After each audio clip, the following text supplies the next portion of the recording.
Hai semuanya, Assalamualaikum. Perkenalkan, nama saya Viral Najwardana dengan NIM 2312413. Nah, di sini saya akan menjelaskan tentang perkembangan Islam di Eropa. Nah, di sini ada daftar isinya. Yang pertama, sejarah perkembangan Islam dan masuknya Islam di Eropa. 2, kemajuan peradaban. Lalu yang ketiga, kemunduran peradaban. Nah, jadi di sini ada sejarah perkembangan Islam dan masuknya Islam di Eropa. Islam di Eropa sering menganalogikan Eropa Barat sebagai Kristen atau Yahudi Kristen, sedangkan Islam dipandang sebagai agama Oriental asing. Narasi ini tidak hanya meniadakan fakta bahwa ketiga agama monoteistik terbesar yang dibentuk di Timur Tengah, tetapi juga termasuk pengaruh bersejarah ilmuwan dan cendekiawan Islam pada pengembangan intelektual Eropa dan sejarah panjang Islam sebagai bagian dari Eropa sejarah. Perjumpaan pertama Eropa dengan Islam telah terjadi lebih awal sebelum wilayah dunia Islam hari ini bertemu dengan Islam. Dimulai pada saat jenderal dari dinasti Umayyah, Tariq ibn Ziyad, melintasi Selat Gibraltar dengan pasukannya dan melakukan kerajaan Visigoths pada tahun 711 dan mulai membangun peradaban Islam pertama di Eropa sejak 80 tahun wafatnya Nabi Muhammad. Keberadaan Muslim pada awal sejarah di Eropa tercatat pada saat berdirinya wilayah pemerintahan dinasti Umayyah di Spanyol yang juga menjadi peradaban Islam pertama di Eropa. Peradaban Islam yang pertama dan terkenal yang pernah berdiri kokoh di atas tanah benua Eropa, yaitu pemerintahan Islam Andalus. Al-Andalus merupakan nama dalam bahasa Arab yang diberikan kepada bangsa dan wilayah teritorial yang biasanya merujuk pada bangsa Moor di Iberia.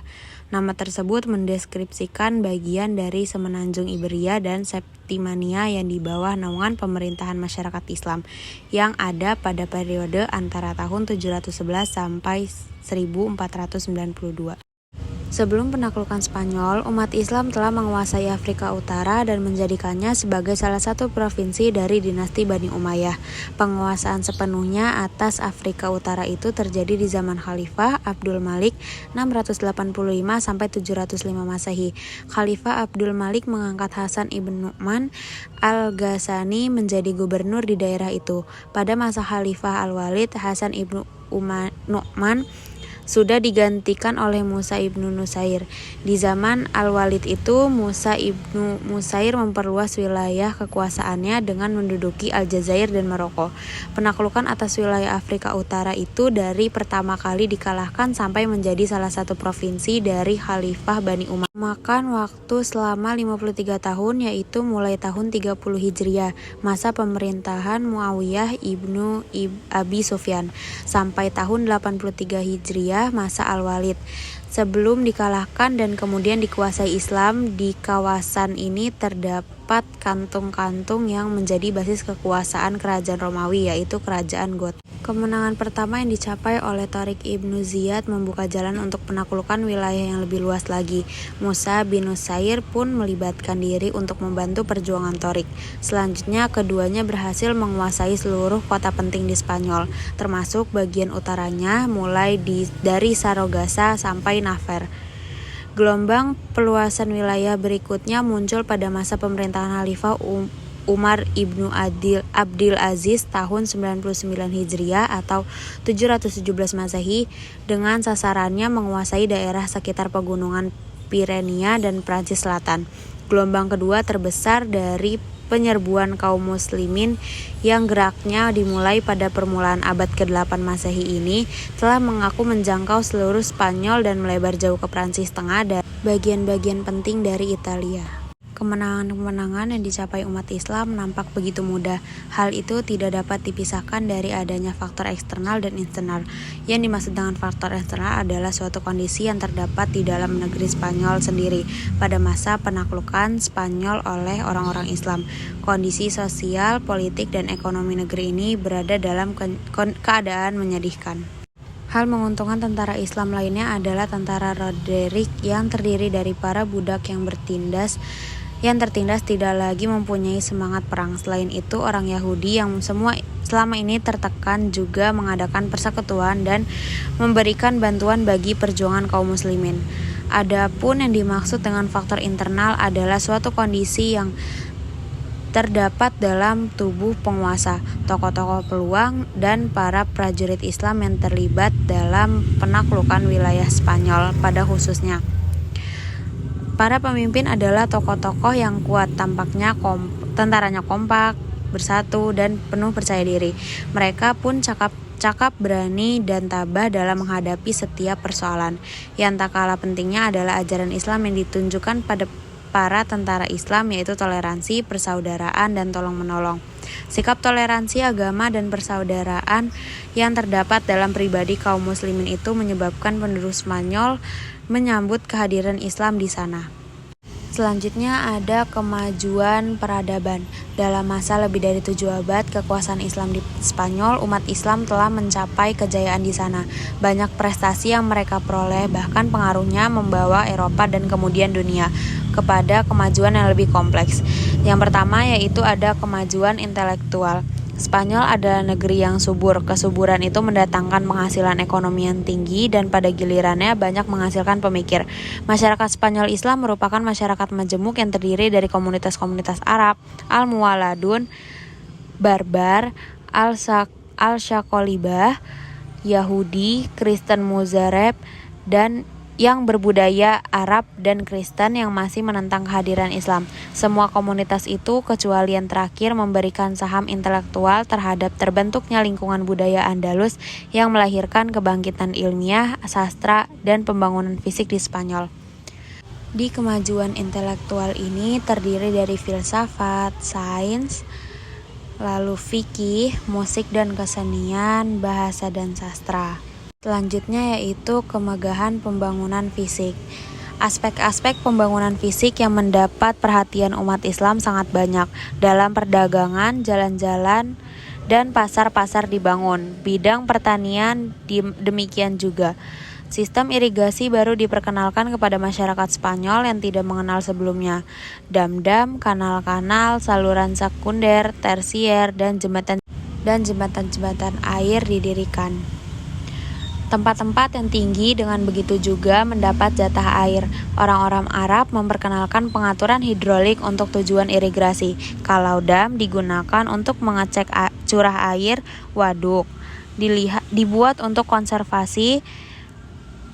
Pengaturan hidrolik itu dibangun dengan memperkenalkan roda air asal Persia yang dinamakan naurah. Di samping itu, orang-orang Islam juga memperkenalkan pertanian padi, perkebunan jeruk, kebun-kebun, dan taman-taman. Industri di samping pertanian dan perdagangan juga merupakan tulang punggung ekonomi Spanyol Islam. Di antaranya adalah tekstil, kayu, kulit, logam, dan industri barang-barang tembikar.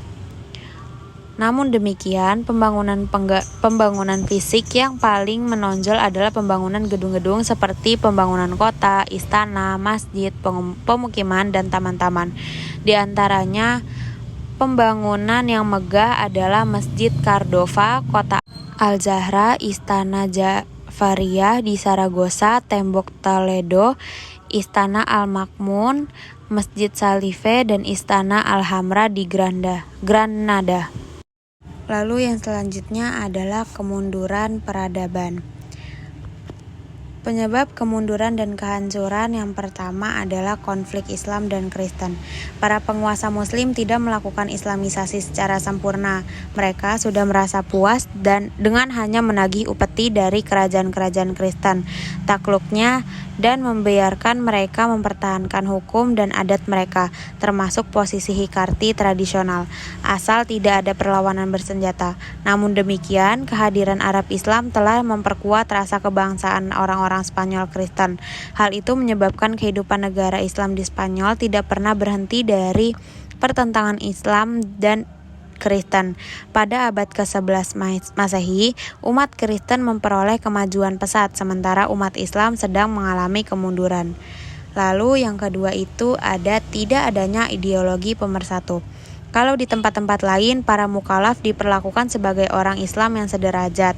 Di Spanyol, sebagaimana politik yang dijalankan Bani Umayyah di Damaskus, orang-orang Arab tidak pernah menerima orang-orang pribumi, setidaknya sampai abad ke-10 Masehi. Mereka masih memberi istilah ibad dan muwaladun kepada para mukallaf itu, suatu ungkapan yang dinilai merendahkan. Akibatnya, kelompok-kelompok etnis non-Arab yang ada sering menggoroti dan merusak perdamaian. Hal itu mendatangkan dampak besar terhadap sejarah sosioekonomi negeri tersebut.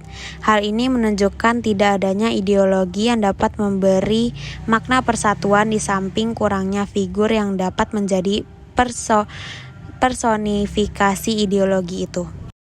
Lalu yang ketiga adalah kesulitan ekonomi. Di paruh kedua masa Islam di Spanyol, para penguasa membangun kota dan mengembangkan ilmu pengetahuan dengan sangat serius, sehingga lalai membina perekonomian. Akibatnya timbul kesulitan ekonomi yang amat memberatkan dan mempengaruhi kondisi politik dan militer. Lalu ada yang keempat, tidak jelasnya sistem peralihan kekuasaan. Hal ini menyebabkan perebutan kekuasaan di antara ahli waris. Bahkan karena inilah kekuasaan Bani Umayyah runtuh dan muluk Altowaif muncul. Granada yang merupakan pusat kekuasaan Islam terakhir di Spanyol jatuh ke tangan Ferdinand dan Isabella. Di antaranya juga disebabkan permasalahan ini. Lalu yang terakhir ada keterpencilan. Spanyol Islam bagaikan terpencil dari dunia Islam yang lain. Ia selalu berjuang sendirian tanpa mendapat bantuan kecuali dari Afrika Utara. Dengan demikian tidak ada kekuatan alternatif yang mampu membendung kebangkitan Kristen di sana. Apa sih pengaruh peradaban Islam di Eropa? Kemajuan Eropa yang terus berkembang hingga saat ini banyak berhutang budi kepada khazanah ilmu pengetahuan Islam yang berkembang di periode klasik. Memang banyak saluran bagaimana peradaban Islam mempengaruhi Eropa seperti Sisilia dan Perang Salib. Tetapi saluran yang terpenting adalah Spanyol Islam. Spanyol merupakan tempat yang paling utama bagi Eropa menyerap peradaban Islam, baik dalam bentuk hubungan politik, sosial maupun perekonomian dan peradaban antar negara.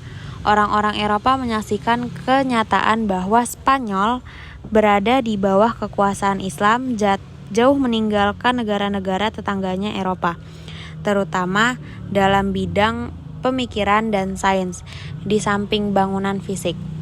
Yang terpenting diantaranya adalah pemikiran Ibnu Rushd 1120 sampai 1198 Masehi.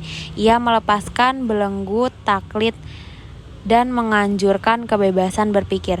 Ia mengulas pemikiran Aristoteles dengan cara yang memikat minat semua orang yang berpikiran bebas. Ia mengedepankan sunatullah menurut pengertian Islam terhadap panteisme dan antropomorfisme Kristen. Dengan demikian besar pengaruhnya di Eropa hingga di Eropa timbul geraknya Averroisme atau Ibnu Rushdisme yang menuntut kebebasan berpikir. Pihak gereja menolak pemikiran rasional yang dibawa gerakan Averroisme ini. Berawal dari gerakan Averroisme inilah di Eropa kemudian lahir reformasi pada abad ke-16 Masehi dan rasionalisme pada abad ke-17 Masehi. 41 buku Ibnu Rushd dicetak di Venesia tahun 1481 hingga 1500 Masehi. Bahkan edisi lengkapnya terbit pada tahun 1553 dan 1557 Masehi. Pengaruh ilmu pengetahuan Islam atas Eropa yang sudah berlangsung sejak abad ke-12 Masehi itu menimbulkan gerakan kebangkitan kembali pusaka Yunani di Eropa pada abad ke-14 Masehi.